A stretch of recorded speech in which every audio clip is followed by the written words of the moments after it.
No! No! No!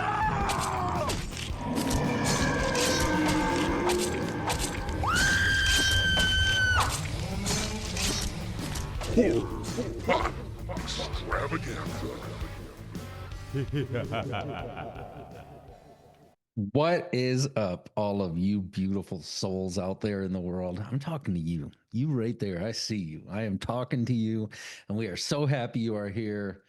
I am Pops Ghostly. This is the Horror Pop Extravaganza, where the macabre meets the mindful, and we mash them together. Maybe not mash. Mash isn't aggressive. We intertwine them. We interweave them. But that's what we Encourage are them here to to do. make love. Yes, we encourage the macabre and the mindful to make love. And last week we had a movie that was all about love being the true cure for everything. Snot trolls. Love can cure snot trolls. But before we get too far, I had mentioned earlier that I am Pops Ghostly, but with me, as always, is Little Sticky Duke Spooky.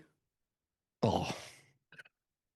I was watching that Ed Gein thing today too, and there was a scene in that was really sticky. So even you just saying sticky Ooh. is yes, little Duke Spooky. How are you today, my friend? The Duke Spookiest.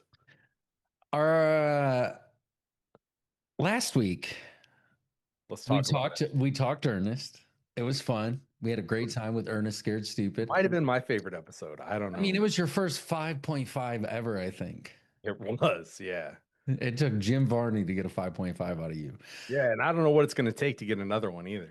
It might not even be possible. It might not be. That might be the only one you get.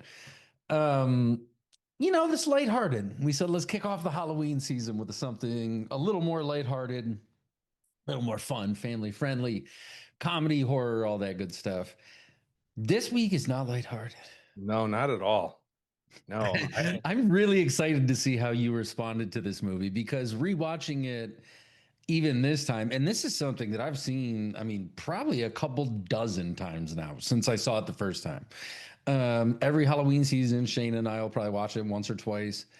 I recall seeing it the first time, and maybe that's why it holds a special place in my heart. It's when her and I were courting. She was still living in Ohio, and I was up here. And she was like, "Oh, send me a list of some scary movies and shit like that." And I remember sending her this one, and she was home all alone. And she's like, "I had to turn it off." And I watched the rest of it the next day with the lights on. And I'm like, so, and my wife loves horror movies. Like she's about it. So for something to do that is, I'm like, yeah, like that's a good scary movie. That's if something gets you to turn it the fuck off because you're alone. That's a solid flick. And even rewatching it this time, like, man, it still fucking creeps me out. There's elements of it, even when I know everything that's coming. I'm almost envious that you got to see it for the first time, and it's like, oh shit, because I think it is so cool the first time.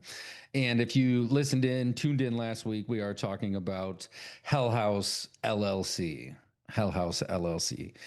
And wow. It came at a time when I feel like there had been so many fucking paranormal activities and quarantines and all of these things, which in there, everything's got its place, and a lot of them were good, they were fun, but I was almost found footaged out. I was like, okay, I need a break. It was like the Marvel shit. Like after so many, once Disney got Marvel and Star Wars, it was like, I don't even know if I like Star Wars anymore. There's so much, it's just so overwhelming, the amount of content. Yeah. But this I threw on, and when I got to the end of it, that's why I recommended it to her. I was like, okay, okay. Somebody's showing up trying to do a thing. This became a little bit of a sleeper. I wouldn't even say really, well, it was kind of like a word of mouth hit. Like I think people, it gained its following that way. It wasn't a big theatrical release, anything like that. Probably direct to streaming and video. It was successful enough to spawn. There is a director's cut of the original. There is a prequel movie, and then there are two sequels. So there's Hell House 2, and then Hell House 3, and then there was something Origins, Hell House Origins, the Carmichael Manor, or some shit like that. That's more about, the origins of the hotel and whatnot. I've seen them all. The second and third one, it's just different. I don't want to say too much. I really like the second one. up until a point. The third one, man, it's a fucking big idea. You know what I mean? And I think the idea might almost been a little too big. Right. It was almost like when Kevin Smith was like, "Yeah, if they would have gave me the budget, I was going to have the real fucking Rapture end at the end of Red State." And he's like, "You just have this guy and then Michael Parks and all these people are getting eaten by demons." And he's like, "No, we can't afford that." And this one, like, it's like, okay, I see where you're going. Like, that was really cool, but maybe you couldn't afford to really effectively do that at the time. But who gives a shit? Hooray for these people who probably made a movie on next to nothing, dude, and have been able to do a cool thing and not just cash in. I do feel like this is a labor of love. Somebody thought this shit out. Yeah. Somebody took some. This truly is like it seems like a passion project that is like, if I only got one shot to make a movie, I'm going to make one. So I'm at least going to fucking try real hard. At least that's how I would do it. If somebody was like, here's your one shot, I'll at least try hard. Even if I fucking fail, I can say I tried hard. So 2015 is when this thing releases. You can kind of talk through the cast and stuff in the IMDb and all that shit. But I don't know if there's anyone who's, definitely name them off, but it's no names that are going to ring a bunch of bells. So, Right. yeah, while he's doing that, don't forget to like and subscribe to the channel. I got to start doing that more often. I was told, like, hey, man, just put it out there in the world. And I'm like, okay, I'm in a place I never thought I'd be, but do it, man. Like, subscribe, and help us keep growing the show if we can. Hit me with that IMDb. Lay it on me. All right. This was written and directed by Stephen Cognetti. What a Great fucking name. cool name. Fucking great name, dude. Yeah, like just every 80s like gangster, cop or some rough cop. I'm Stephen Cognetti, been on the force for 25 years. Fucking yeah. Yeah, and I don't know if he ever did anything else, but he did all these fucking Hell Houses, man. Which is cool, It's kind of like Sherry Moon. Like, I'm only ever gonna act in my husband's movies. Ever. Period. Yeah. Well, yeah, let's talk about like just the main players in here. We got Gore Abrams. Gore. What a fucking cool first name. They were like, we all got such cool names, let's make a movie because people will watch it just based on the credits. Right. What do you mean, Gore and Cognetti? That's a fucking dream team. We got Danny Bellini playing Alex, the old guy that they interviewed, and I saw him in the trailers for some of the other ones. Because after I saw this, I was like, "All right, I'm watching the other ones. Fuck yeah, dude!" Yeah. This dude comes back, Theodore. What's his name? Theodore Bolokos. Was he the journalist or the Yeah, Wolfman yeah. Jack looking guy? Well, he's. I think he was a journalist, but he also is Wolfman Jack looking. Okay, because there's the two kind of journalist types. There's the one who looks a little more like Bill Paxton, and then Yeah. there's the Wolfman Jack kind of with the salt and pepper hair. And I will say what they did in, it takes a minute going into this movie before you're like, fuck, these people are they real? Because it's Yeah, convincing, man. and that's The- hard as fuck, dude, to act natural. That's the hardest the thing to hardest do. thing ever. The hardest thing ever. Because one, our natural is relatively boring. You know Right. what I mean? You in movies, you have to have something going on. It's a motion picture. Shit should be in motion and shit should be happening. And it's hard to get somebody to be like, because everyone then, if you're like act natural, they put on this weird front, It's Yeah. even if you met someone on the street, it's like when I'm tattooing and I tell people to relax, they have no fucking idea. They're like, they get so caught up in it. It's like, you're okay. It's like the idea that they have to do it. So the idea of just act normal is hard, and these cats fucking pull it off great, almost across the board. There's a couple scenes in there, and maybe that's me having re-seen it so many times. I've picked up on certain things, but yeah, for the most part, it's like you believe all these motherfuckers that are talking. It's like, yeah, man, this is crazy. Yeah, and these are not Juilliard trained people. These are people that he like probably had a local casting call and brought some cats in, and then you could tell the other guys were like his friends. Right? Yeah. Absolutely. That's how I cast all my movies and everything. And like sometimes they were good, sometimes not so much. Right. Right. We got Jared Hacker as Tony Prescott, Okay. and I kind of had a crush on this one. Lauren Kennedy, man, like she played the Sarah. yeah. I kind of fell in love with her a little bit. She was awesome, dude, and it demanded a lot of her because her character really takes, I mean, kind of carries. She has to carry the narrative, telling the story in this like disassociated, fucking lost, crazy face, and then yeah, she's good, man. I Yeah. thought they all did. I don't know there's anyone in here who I was like, oh, you suck. Yeah, no, it was really good. Here's your homeboy, the one you said looked like Bill Paxton. Uh, Jeb Krager. What a great Yes. name again. And I feel like I might have seen him in some like commercial work, like television commercials, but maybe not. Out right now. Oh, he was in Mayor of Easttown. That was a really good show. Gotcha. Okay. He was in a movie called Armageddon Time. I'm here for it. Yeah, yeah. So yeah, you want to hear what IMDb says this movie's about? Yep. This one's kind of long, That's what she said. but that. All right, here it comes. That's what she said too. 5 years after an unexplained malfunction causes the death of 15 tour goers and staff on the opening night of a Halloween haunted house tour, a documentary crew travels back to the scene of the tragedy to find out what really happened. Dun dun dun. Not bad. Yeah, I think you could have just put scariest fucking clown you've ever seen in your life. For sure, dude. This guy kind of puts art to shame. And I was thinking about that too. And I'm like, fuck, man, like this is to me scarier than art. But I think it's only because art has grown into a pop culture icon, over multiple movies. Whereas this clown, the first Terrifier, art scared the shit out of me. I was like, this is new. This is scary, like this idea. But now we understand he's some kind of like puppet almost of another demon. And there's fucking Virgin Mary statues with this guy building armor for a girl who grows wings and all this stuff. Whereas this clown is just terrifying to look at, and they just put it in the right spot every time, and you're like, oh fuck, stop. Anyway, let's get into it. The thing that I loved about this movie more than anything is that I was started off doing a real little haunted house in my dad's garage, and it built and built and built, and then I bought a house in that same neighborhood, and I turned my garage, my backyard, and like part of the house into the haunted house. And we had a line down the street, dude. It was glorious. I mean, I was like awesome, a local dude. celebrity for my haunted house. Then it got picked up so well, I got to do it at Albertsons because I worked at Albertsons, and they were like, "Could you throw us a haunted house in our back room?" I was like, "Hell yeah, I could." Sweet. So I did that, and then I went to the outdoor like haunted forest that the city of Flagstaff was putting on, and I walked out, and I was like, "That was horse shit." And this lady walks up to me and she's like, "Oh, you think it's horse shit? You think you could do better?" And I was like, "I know I could do better." She was like, "All right."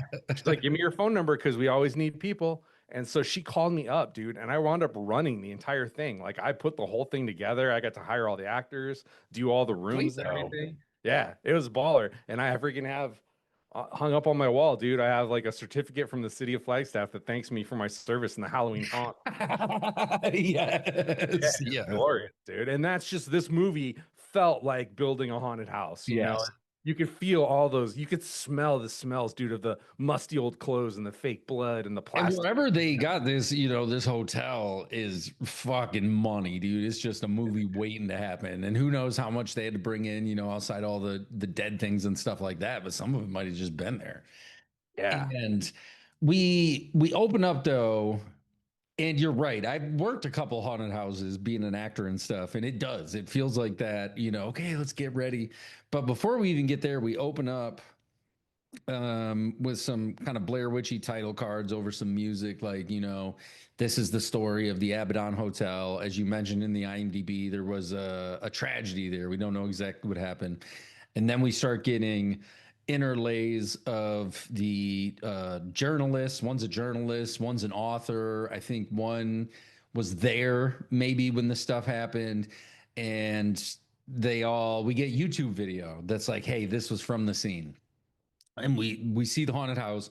We see people all of a sudden come running out the other direction, and they're pushing through and everything. And a girl goes running by, and she's like, "Fuck, was that part of the thing, you think?" And oh, I don't know. And then all of a sudden, it's chaos. There's fire trucks. There's all this stuff, and there's an air of mystery around this whole thing. Nobody really understands. Everything was boarded up. Gag orders on the lawyers, on the cops, on everyone surrounding this thing. But out of nowhere, Sarah shows up and reaches out to this documentarian, and she's like, "Hey, I was fucking there, and I've been disappearing for so long. I don't know. She's been gone ever since the thing happened. And so that's our setup is we have Sarah who was there at the hotel.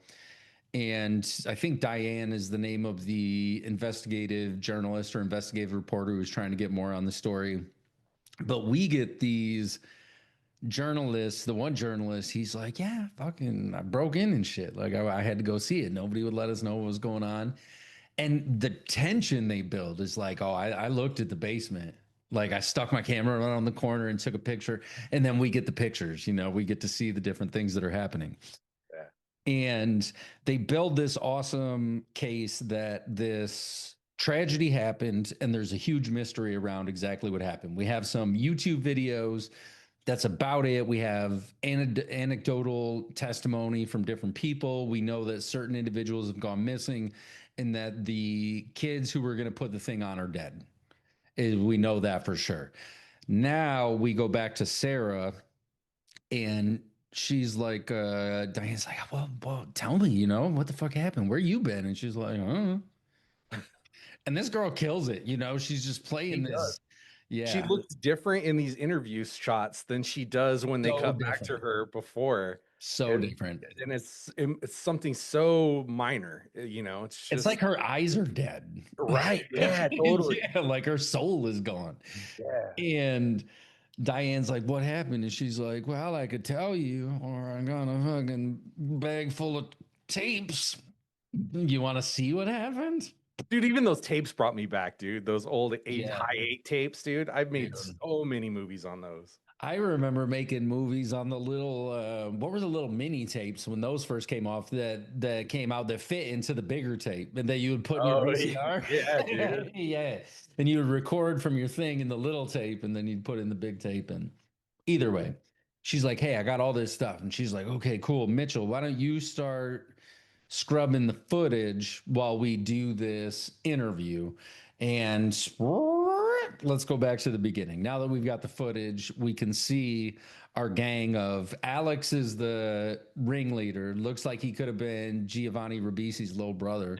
He's the ringleader. Mac, I think, is his oldest homie. He's the tall ginger who's been around since the very beginning. Sarah is Alex's girlfriend. You've got Paulie, who I really like. Paul's kind of the squirrely, gonna play tricks on you, kind of goofball character. And then Tony, who is the electrician running all of the, audio, video, lights, all that shit. We get to the Abaddon after driving for a while, and Mac and Alex get out. They're fighting on the side of the road. We see people genuinely acting like people for the most part. They're just like, oh, you're driving. We're doing this. It's going to be better than that. It's going to be better than a couple years ago. Don't worry. This place is awesome. Look at this creepy drive right into this place. So good. And we get to the hotel. The hotel is scary just by itself. Yeah. It's a character in this whole movie. Yeah. And they, the Abaddon, and I think our journalist even gets there, our author at some point is like, Abaddon was the gateway to hell, the demon who guarded the gateway, the doorway to hell or whatever. And as the movie goes on, we start learning lore about this guy, Tully, who apparently was into Satanism, some other stuff. He chose that place because it was the name of the town or something like that. He wanted to be there. And at some point, maybe some people died, and then he hung himself in the hotel. We get other anecdotal stories about people staying at the hotel and then, killing themselves before it was completely, I think, shut down all the way. And these kids are just running around in there. There's creepy old pianos. The rooms they're staying in are up this fucking old ramp, narrow ladderway or stairwell, whatever you want to call it. It doesn't take long before things start going weird. Yeah. It happens relatively quickly, but maybe not. Maybe they're supposedly there for a little while, because I know Paul says something. They get there in August and they're trying to get ready, or maybe it's early October. Yeah, it was like October 4th, I think. But that's around when they opened up, because they opened up. Yeah, you're right. Yeah. So they had to have got there, and I think they got there at like the end of August and were there for almost a month or something. Yeah. and they start hearing this lore. Then they bring in some actresses and locals. The one guy though, he's like, I found him at the fucking gas station, The and I'm like, eyeball dude. yeah, Oh man, the eyeball dude. he straight pulled his whole eye out with his fingers. And I'm sure they maybe did just find this guy at the gas station and were like, hey, you want to be in a movie? And he's like, fucking yeah. Okay. Hey, you ever seen this? No, you're in the movie, dude. We're writing that in one way or another. So we start bringing in the props. Everything's coming in from New York. We have the clowns in the basement, and there's a big focus on these things don't fucking move. We didn't have enough money to get everything to move. The mannequin heads don't move. The clown heads don't move. And the one clown becomes a really prominent piece of this, whole unfolding of what I would call the evil entity or whatever taking these people over. The locals come in. The one girl's like, "Oh yeah, the curse about something, something." Paul's like, "What are you talking about?" You know what I mean? Because this dude's just horny. He's like, "I want to fucking fuck," and he lets you know. But she gives them, and Alex is really defensive, like, "Oh, it's nothing. Don't worry about it. It's nothing at all." And we get our first on-camera capture. Paul, the first night they think they hear a scream. There's one night they think they hear a scream downstairs, and they're all at the top of the steps. And this shit is so uncomfortable. Just Yeah. being right there, just peeking down this old, it looked like an old like church building or something. And they're just peeking down the way. Must have been maybe the soundboard or something like that. And then Paul's walking around fucking with all the dummies, like, oh, I think you had too much to drink with the neck all busted over sideways. And it really is a cool setup haunted house. Yeah. And if you go back and watch this movie more than once, you will notice a little shit in the corners, like people standing there who shouldn't be there throughout the Really? entirety of it. Really? Yeah, it's pretty good. I Like noticed a couple of things like moving shadows and stuff. One yeah, of my oh, favorites was just near when the end, you see a ton of them. oh yeah, Over, yeah. yeah. But go ahead. I really like that shot when Paul is just talking right into the camera and you just see a shadowy figure behind him. Yeah. It was really well done. Everything with Paul, man, when he sits in the corner and then he goes to click his camera on and that girl's just sitting there, Oh, all looking Regan from fucking Exorcist. She's just like legs out in the corner and he doesn't notice at first because it's not, yeah. an LCD. It's not a camera that's looking back at him. And he's like, he goes to grab the camera and turns and then hides. We got to hide under his blankets with him. And that was Dude, terrifying, yeah, dude. that took me to so many fucking moments in my childhood, dude. Moments in my 30s still, where you hide under the blanket, dude, and you're like you said, we're with him under there, and they don't like the scare doesn't come fast enough. No, they hold you under that Oh, blanket for a minute. And for so long, dude, and then the payout, you're like, I know what's gonna happen. I'm not gonna flinch, and then you're like, motherfucker. right. It's so scary, dude. It It's so really is. scary. And I didn't stop the movie, but I did take a pause break. I was like, I need a starburst, dude. This is ridiculous. So that was Shayna though. She was like, "Yo, this is too much." For her, it wasn't this scene, but this one did get me too because he sees her and then goes under and peeks once, and we see her now. She's looking right at him, almost like half like smiling. And then we're under the blanket for a while, breathing really loud, and I'm like, "Oh, so well done, man." But So, and he calms himself down. You hear his breathing slow right, yeah. before he opens it again. The sound design was Good. money. And the scene that got Shayna was when Paul, this is where we got right before we got to that discussion, but Paul's walking through the house looking at all the, he's like, man, this is looking great, da da da da da. And he walks to the basement entry through off the kitchen, I think it is. He walks to the basement entry and that fucking clown is standing there. Oh, And yeah. he's like, "Oh, who's fucking with me? Oh, is that you, Alex?" Because he couldn't find Tony. Mac was sitting there reading a book, and he couldn't find Tony.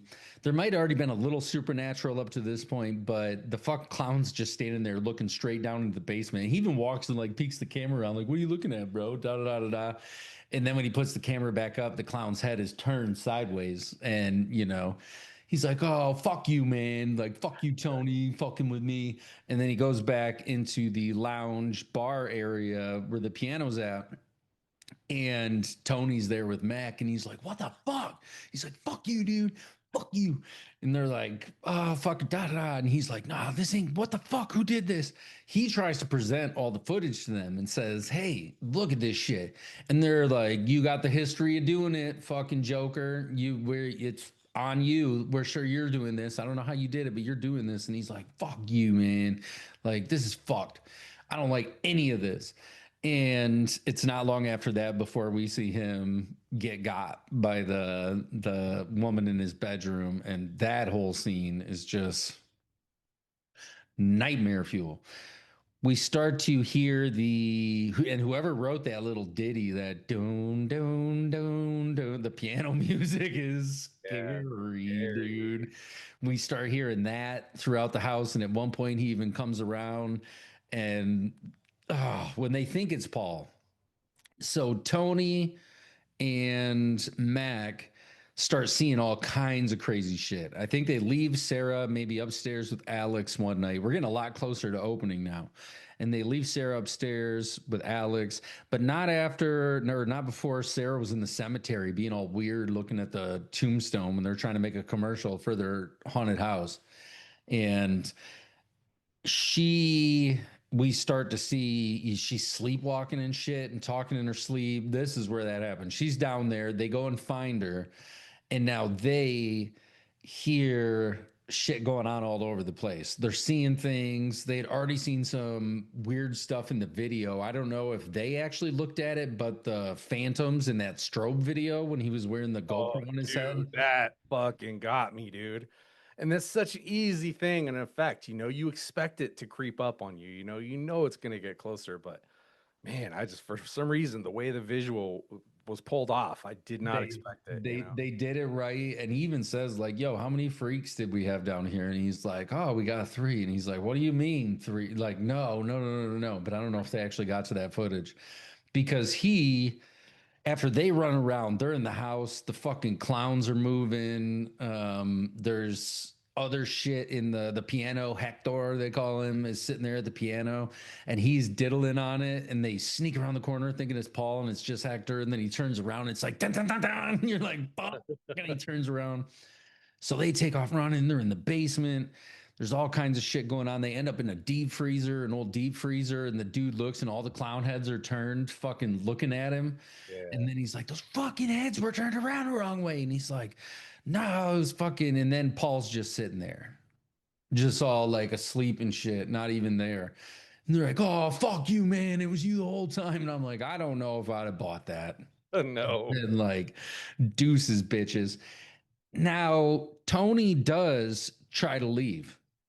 Yeah. Tony's like, "This is gnarly. This is too much. I'm out of here. It doesn't matter." And then we get this little scene of him and Max sitting out in this field talking. That was a And, good scene too. and And they you don't explain what they were talking about. So you will get some of that in the sequels, which I Uh, do encourage you to watch them. I I'm do gonna encourage watch it because it is cool to see where they take the story, but it goes big, dude. It goes, it. but I think it does, tie a lot of that stuff in and to why they were there, why Alex was so, determined to stay there and make sure that the shit gets done. Some of that all gets addressed. But Tony decides, well, I guess I don't have a choice. I got to stay, And there is some mention of it possibly being financial, that Alex had put everything into this last big haunt if they didn't pull it out. But there's more to it. I'll just leave it at that. There is definitely more to it. So they go back to the house, and we're now going to get ready for opening night. The big finale is our local talent tied up, chains over her head in the basement with pentagrams all over, and the clowns on the other side of her. But we've got Eyeball Boy, who is in a clown suit. Joey is supposed to be, I think that was his name. Joey is supposed to be her protector. If anybody gets too handsy or anything in the crowd, he's supposed to hop up and be like, "Yo, Yeah, because don't she's in her touch the bra and people." panties, dude, and she's Yes. actually chained up. Yes, and that's what I didn't think too. I'm like, she can't just pretend, hold the fucking shit. Yeah. Right.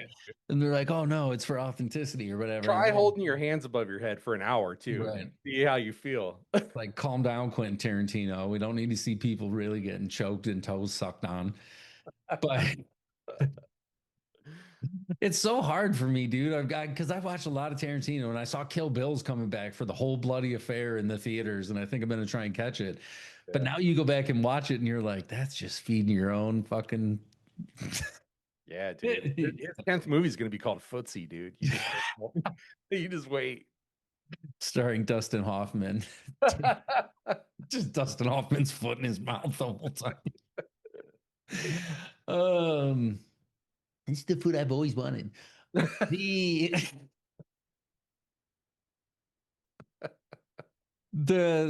the basement is the big finale. You walk through, you go through the kitchen, there's this spider thing, and like you said, it's a dope looking haunted house to begin with. You know, they Yeah, do even a with the good lights job. on, it looks cool. Right. And so they're getting ready to bring people in. Okay, is everybody ready? We've got girl tied up. We've got Joey down here. Alex is being really weird right before this happens. And even Tony even talks to him like, hey, man, sorry if I'd have known. I'd have fucking, da da da. You can tell me shit. And he's like, oh, it's going to be a good night. We're going to scare some people. So Alex and Tony are in mission control, doing all the cameras, evaluating everything. Max running around with a GoPro on his head. Paulie's been asleep for 2 days. They're like, we don't know. He just lays there and doesn't do anything. I'm like, you should be more concerned about your friend. Seriously, it's so creepy that they just left him upstairs while they're having this haunted house downstairs. And he needs like serious medical professional help. And they're Mhm. just like, nah, he just needs to sleep it off. Right. He's weird like that. He sleeps for 4 or 5 days at a time. It's all right. Don't worry about him. So Max running around with the GoPro, Paulie sleeping upstairs. Sarah's kind of running things with Mac, kind of behind the scenes kind of stuff. And then that's, I think, everybody. No, our other actress is out there doing the big kind of, what would I call her? The master of ceremonies or some shit. She takes people's tickets, but also gets them excited about stuff. The line's long, it's going way out there, and they're all excited about it. You get the first group of people going through and shit starts. The walkie talkies don't work. Some other stuff isn't going right. This is intercut with the YouTube video that shows the other individuals who were going through, and all fucking hell breaks loose. But it's so well chopped. It's so well edited with the breaks. They edit good on the cuts and the in the camera. The The bad thing, they were tracking doing or so whatever. much with nothing, dude, because there's Yeah, a lot of scenes that are just nothing but shuffling feet and like chaos. And you're just like, it felt intense, yeah, Like I yeah. was And like, you fuck, get out of there. go. And we did have close to the beginning, there was a 911 call that was released too, that was like fucking the wall opened up or some shit. And there were, yeah, just little snippets of that. But now we're seeing what we had seen at the beginning from the inside. We're seeing all the inner workings. And Max in the closet, he's like, I don't know what the fuck's going on. And then we see Joey go running by, and you're like, wait. And he's like, was that fucking Joey? And then somebody else. And now we've got our girl who's like, oh, was that supposed to be part of the show? And it's all coming around full circle. Now we get into the basement, but we see these hooded black, one who's Tully is, the white bald dude, but everybody else is in these hooded black robes. The clowns are standing up. There's little dead girls in different rooms and corners. There's all this creepy shit going on everywhere. And the girl tied up is screaming, this isn't part of the show. Somebody please fucking help me.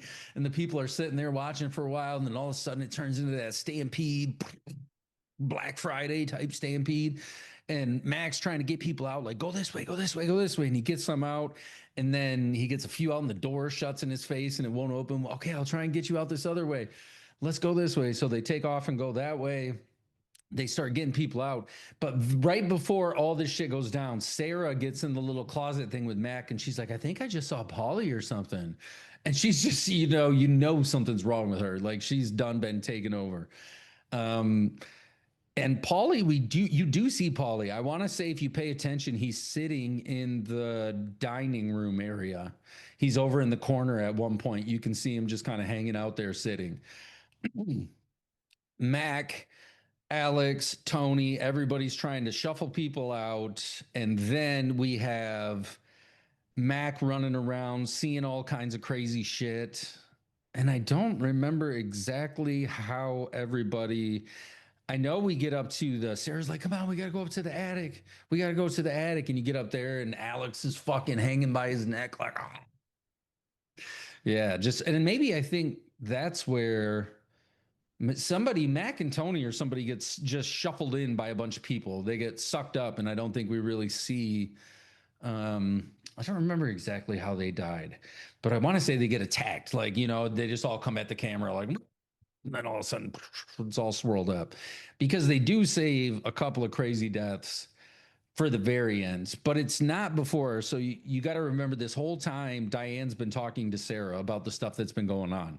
She's like, oh, yeah, yeah, yeah, yeah. Give me it all. And um, she asks a question that goes a little too far. And she's like, I think I need to take a break for a minute. And they're like, oh, okay. She's like, oh, yeah, if you want to find me, I'm in room 2C. And they're like, oh, okay. Because they're at a hotel doing this interview. They've been talking to her all night. And then you hear off camera, and we see some text come up where they had interlaid or overlaid the text. And Sarah's like, you should try and go get into the hotel, you know? And she's like, what do you mean? It's all boarded up. She's like, is that the only thing stopping you from getting in there? She's like, you can knock those boards off. Don't worry about it. And this young, hot, ready to take on the world journalist is like, okay, let's go do it. And so she leaves Mitch to continue to scrub through the footage, and her camera guy take off to go to the Abaddon at like 5 o'clock in the morning. They stop by the front desk. Hey, if the woman in 2C is around, let her know we'll be back in like an hour. And she's like, I'm sorry, ma'am, we don't have C's, we don't have letters in our thing. What do you? And they're like, are you sure? Maybe she used an alias. She don't want people to know she's back in town. Let's just go. Let's just back up. So now they're trekking off to the Abaddon. Meanwhile, we get a title card or a text card that tells us this next bit of footage is unexplainable and Mitch didn't get to until Diane and the cameraman had already left to go to the Abaddon. This is where we see the death, well, I think of Alex, Mac, Tony, and then of Sarah and Paul. Brutal. Brutal, dude. It's scary Brutal. fuck. Just way too close to shit I've seen on the internet. Like, right. Yeah. So Sarah's trying to, or at least running, like attempting to get out or something like that, or running towards the door. She sees Paul and she runs up and she grabs him, and he's got a camera. He commences on to beat her in the face with it. And we just see her fall down and barely like, hanging on for life. You got to watch the life go out of this person. And meanwhile, he's behind her and he just picks up a piece of glass off the ground. After she gets sucked away, her body's like gone. Yeah. Something took it quick. And he grabs a piece of busted glass off the ground and just smiles his own neck right up. And we see him slump down and then fall. And he's just there. Back to the Abaddon. This shit got me the first time. I did not want to be back in there. No, you feel like something horrible happened here. Don't go back in there. And she's all excited. The camera guy's like, fuck, man. Like, I don't know. It's always the camera guy who knows what's up, dude. Listen, I just watched Scream 2. I just watched Scream 2 the other day. He's like, I read your book, Gail Weathers. I heard about your guy getting all chopped up. But he agrees and they go in. She's pointing out all the things. Oh, look, there's fucking blood still there. There's this still there, which they left all the props up. They were like, or maybe not. Maybe the hotel was fucking with them after it got them in there. True. Right. But who's going to go in there and clean that shit up? I know, like, the police have like blood cleaners that clean up blood stains, but they don't like make your bed afterwards. That's what I'm saying though. But like, wouldn't some of the props and shit have been like evidence? I don't know. I mean, I don't know either. But either way, these two are exploring like the fucking Hardy Boys, and they get to the basement, and she's like, "Look at the blood and the shit right there." And they don't actually. The guy's like, "No." He's like, "I am not going down there." And you could probably feel some evil coming out that place. And she's like, "But look." And look at that. Look at this. This is where this happened. And we're getting flashbacks to them being there, normal people, and then sometimes flashbacks to the chaos. And she's like, we got to go upstairs. And he's like, oh, all right, anything better in the fucking basement. So they go upstairs and he's like, oh, let me turn my camera light off. And there's a perfect little beam of light right on a room door. And it says 2C. And she's like, no way. And he's like, no way, don't. And she's like, we gotta go. He's like, I'm not here for this. And she's like, well, I am. And, or that's what he said. I didn't be here to be scared by some fucking something or other. She's like, well, I did. And she flicks the little latch open, opens, and there's Sarah sitting on a mattress staring out the window. And she's like, holy shit. Like, get the camera in there. Sarah? Sarah? And then she just turns all bloody face and fucking gnarly and ragged and torn up everywhere. And then we see the people in the cloaks, and then they'll descends upon everyone. And then you get written and directed by Stephen Cognetti. Get some Cognetti. Get some Cognetti. No, dude, that's it in a nutshell. Hell House LLC. One that, I've said I revisited, but I want to get what was your fear level during this outing? It was high, man.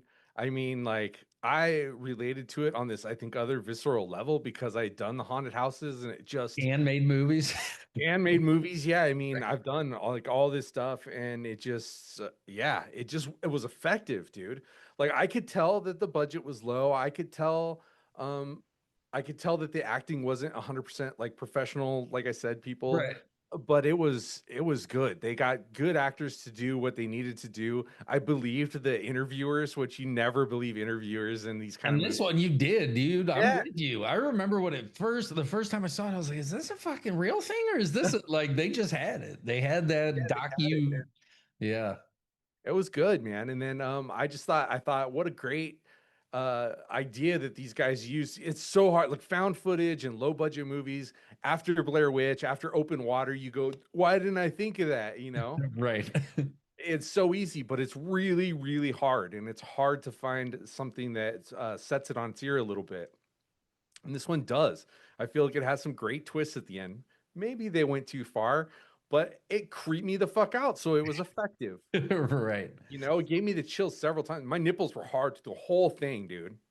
And then there was like I said, there were a couple times where I just took like a fucking palate cleanser break, dude. And I was just like, I gotta go chill out for a second, and then I came back to it. But yeah, I don't even know what it is. Like I felt the whole time I was watching it, like I shouldn't like this movie as much as I do. But I Right. really, really like what they're doing, and I'm really having a good time. And I'm really looking forward to watch the sequels, So out of 5 stiff-necked clowns, how many will you give Hell House LLC? I'm gonna give it 4.5, dude. I think this works on a level that a lot of big budget stuff doesn't even get close to. Yeah. So fucking kudos to the guys that made this. Kudos to starting a fucking franchise out of it, and keeping them all pretty low budget. Doing your thing, man. Like doing your your thing. And it's an Evil Dead story. It's like, yeah, I you mean, they just keep borrowed trying. so much from so many things. Dude, You see Blair Witch throughout this movie, a ton of it. but pay respect to the OG, dude. Right. And don't make it a cash grab. That's what makes it respect in my mind. Right. If it's just a cash grab, it never feels like respect. But when it's like you really tried to, Like take Blair Witch 2. even though I've always heard that uncut version of Book of Shadows is supposedly fucking crazy, like brutal and gnarly and all kinds of stuff. But either way, yeah, Book of Shadows. I'm right with you. 4.5 is what I was thinking after I rewatched it. I'm like, this is just a fucking great found footage movie. It's a great Halloween movie. It's a great haunted house movie. It's this time of the year. This movie should be on everybody's radar for like, I need to check this thing out. I can't believe I've never seen it before, but yeah, every year on Halloween, dude, this is going to be one of my. Oh, dude, it's a staple. It's a staple every year for us. It's 100% there. And then next week we'll be digging into what did we have for VHS Halloween. Oh, the new VHS. That's right. That's right. It just comes out today, I think, maybe or something like that. So you can check that out on Netflix. And no, Shutter. Yeah, it's not Netflix. It's Shutter. So check that out if you got Shutter. I think you can rent it and stuff too if you want to give it a go. The VHS, we did one of them. We did Beyond. I believe, the Alien VHS. They are an anthology horror series, and I'm really kind of fucking excited about one that's just centered around Halloween. I'm like, I'm here for it, man. Let's do it. Okay, let's take a few moments here at the end of the show to pause for the living. Oh, that feels so good to pause. All right. So I wanted to make something today to take a pause for the living and maybe something not so esoteric, not such a big idea that you got to think about. This is something actionable that you can use right now. This is something you could do. So if you don't have one, get a piece of pencil and a paper, or if you do have one, get ready to write something down. And maybe you could even just put in your phone, like, "Hey, what's this acronym mean?" And it'll bring you up the thing. But either way, this is today is about setting goals. And I think so many of us, like, we want to do shit with our lives. Like, there's, we feel these draws inside of us. But when we look at it, it seems insurmountable. It seems so big. Like, how could I tackle that? It's like trying to lose 200 pounds. It's like, if you feel like I have to lose 200 pounds, that seems impossible. If you're like, I got to lose 1 pound, that makes it a little bit easier. And what I'm going to share with you today, and I don't remember exactly where I picked this up. It was somewhere in the business world, some book, but it's called SMART goals. SMART, SMART. So that's your acronym. So you can write them down on your little paper, SMART, going down the side. And for me, this has worked in almost every area of life. I haven't found a place where if you really apply it, it doesn't like make shit a lot easier to do. So SMART, what it stands for, these are the words: specific, measurable, attainable, relevant, and timely. That is SMART. Specific, measurable, attainable, relevant, and timely. So anything you want to do in your life, you can apply the SMART method to. Like, say, let's hypothetical, I want to run a 5K. I'm somebody who's like, I've never done that. I'd really like to accomplish running a 5K. Oh, that just seems like so. Like, fuck, when am I going to find the time? When am I going to do this? How am I going to train? How am I going to do that? So if we were to take that to a SMART approach, and SMART for me is about breaking things down into the smallest chunks possible, the smallest manageable chunks. So this one, and actually the way I laid out this example is has to do with somebody trying to lose some weight, or doing whatever. And so specific. So let's talk about somebody's trying to move, lose or run a 5K. Specific. I'm going to dedicate a pair of walking shoes that I will put on my feet each day, each decided upon walking day, and wear the shoes for 1 hour. That's it. That's the beginning of making something happen. All you have to do is put the fucking shoes on. Build the habit of putting the shoes on. And then once this is accomplished, and then let's go to the next one, measurable. Are the shoes on my feet at the decided upon time? What has been put in place to help hold me accountable to my commitment? Would an alarm on my phone suffice? Do I have a confidant I can trust to help me reach this goal? How are you tracking it? It has to be measurable. It can't just be something in your head that goes like, can I document this? I can document I'm putting these shoes on for 1 hour every day. Attainable. Can you accomplish this on your own? If you're somebody who really couldn't put your shoes, I did write on there, if the answer is no, the goal should be reevaluated and designed for success. Is there someone I need to ask for help in order to fulfill my goal? So maybe somebody who can't put their shoes on isn't somebody who should be looking to run a 5K, but maybe they are. And they're just like, hey, I need help getting my shoes on. Then so be it if you can figure it out. Relevant. Does this action align with my long-term goals? So does lacing up walking shoes at a specified time equate to weight loss or running a 5K? In this instance, it absolutely does. And then timely. Has a designated timeline been established for the new behavior? So in this case, the time commitment I put down for 21 days. It takes 21 days, about 21 days to build a new habit. And that may seem ridiculous to some people. Like, I'm just going to put shoes on for an hour for 21 days. Yes. And you don't have to do any more than that, though. You know what I mean? You don't have to go beyond that. You can just put the shoes on for a while. And then once you get that goal in place, then maybe the next SMART goal is, okay, I'm going to put my shoes on and I'm going to every day when my thing does, My next smart goal could be I'll put my shoes on and then walk back and forth to the mailbox. And that's it. That's as far as you got to go. And then you build that habit. And then you're like, okay, I'll go to the end of the block. Okay, that's, and you break the goals down into the tiniest little pieces you can. Like really fucking break it down small, because small is easy to accomplish. But when we compound small, you start building something awesome. And it's like, oh, okay, now I'm putting the bricks in place to actually build the foundation of something that I want. And I do believe that SMART goals make that super easy. It's there, it's right there. It's, specific, measurable, attainable, timely, and relevant. All those different things are relevant, timely. I smelled fucking smart wrong. There's got to be something said about me for spelling smart wrong. Oh, But yeah. So what do you think about, give me I was gonna say give me a throw something at me, but just what do you think about it in general? You know what I mean? Like the idea of how do you normally approach things when you're trying to make fuck, change? dude. I'm an all or nothing guy. I'm like, I'm gonna go all the way. I'm gonna be fucking buff as shit by the end of the summer. And I'm like, nope, still fat, having another cheeseburger. Dude, I give an example like that in my book. It's so easy to fall back into default habits. Yo, It really is. And that's why you have to make it, I think, so small that it's easy to do. Like if you, and I was like you for a long time. I try not to be now. I try to remember, you I'm got trying to to change it. plant a seed and then it has to have time to grow. Yeah. It needs other elements. It needs sun. It needs water. It needs soil. It needs all these things. But it's going to take time for it to grow. So don't get, and the nice thing is with the small goals, you're not aiming at this far away fucking target, that's like super buff and you're shooting an arrow across the horizon trying to hit a target. Whereas you could be like, oh, just put your shoes on and walk for 10 minutes. Do that for 21 days.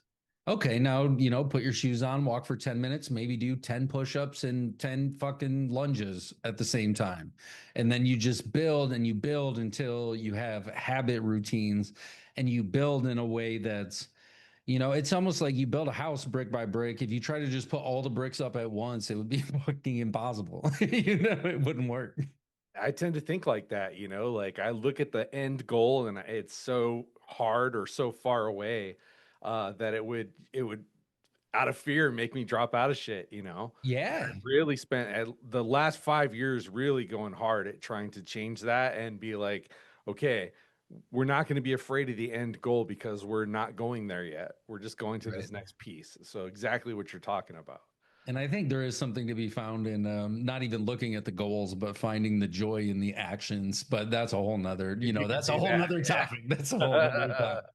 I think it was Tolkien said something along those lines, like a good work is still worthy of being done if nobody ever sees it.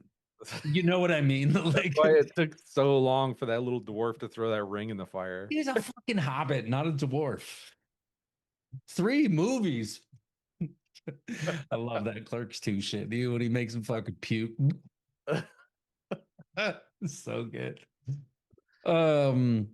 So yeah, that's it. Smart. Just be smart about your goal setting.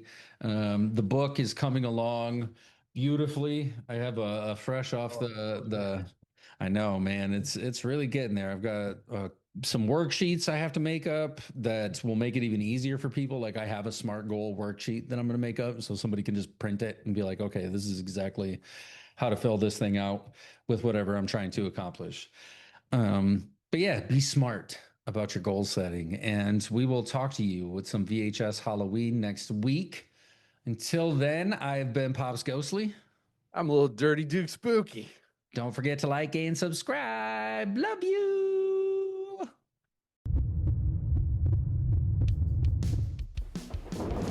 No! No! No!